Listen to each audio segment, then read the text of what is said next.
Hello，大家好！我前排行開超級市場，見到呢啲蜜糖番薯一盒盒好靚。上次呢，我就用 Coco 電飯煲示範咗整火山排骨，不如我今日就用呢一啲番薯整一個超好味又簡單嘅蜜糖番薯雞肉炊飯。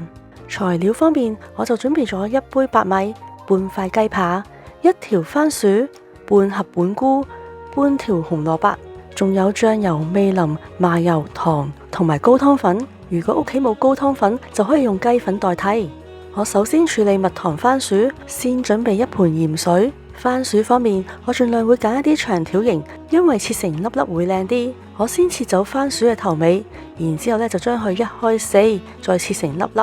之後就可以將啲番薯粒浸落啲鹽水度，一來可以去除啲澱粉，二嚟可以防止啲番薯粒氧化變色。之後我就準備紅蘿蔔，紅蘿蔔洗乾淨，批好皮。切走頭尾，然之後就切成大約1cm 嘅厚度，再用煙花帽吸成一個個嘅煙花圖形，令到啲紅蘿蔔更加靚。剩翻嗰啲紅蘿蔔唔好嘥啊，袋好佢，我留翻遲啲用嚟煲湯用。我而家就換咗另一個砧板去準備雞肉，為咗食得健康，我就先將雞肉去皮。如果見到啲大嚿肥膏，我都會順便切走埋佢。之後就將啲雞肉切條再切粒。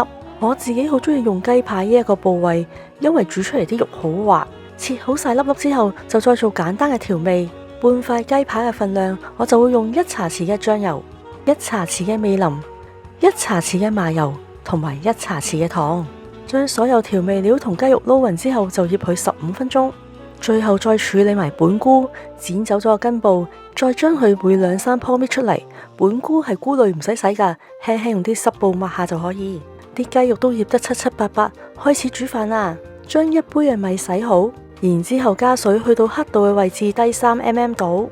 因為材料同埋調味料都有水分，所以頭先落清水嘅時候要扣翻少少。將番薯粒同埋雞肉放喺米上邊，因為我想呢一個飯有啲日式風味，我就加入半茶匙嘅高湯粉。如果唔想特登買一包高湯粉嘅話，用雞粉都可以。將啲高湯粉同埋頭先啲材料攪勻，再喺上面鋪啲本菇同埋紅蘿蔔，咁就完成啦。有時好忙嗰啲日子，預先準備好晒啲材料，返到屋企就係好似我頭先咁樣將所有材料放晒落電飯煲，咁就有得食。我點解中意用呢個 Coco 電飯煲？就因為佢有一個高壓模式，同樣係一鑊熟嘅飯，但係煮出嚟係更加入味。我先將電飯煲轉去高壓模式，然之後選擇白米，再撳開始就可以等食。我真係好中意呢一個高壓電飯煲，因為排氣嘅過程都係全自動，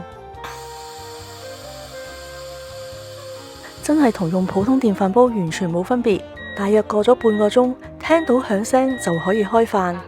Coco 煮飯已完成，請將米飯攪勻。打開個電飯煲，哇！見到個飯個賣相已經好掂，未食都已經聞到好香。我先將啲煙花紅蘿蔔拎出嚟，一陣間留嚟拌碟用。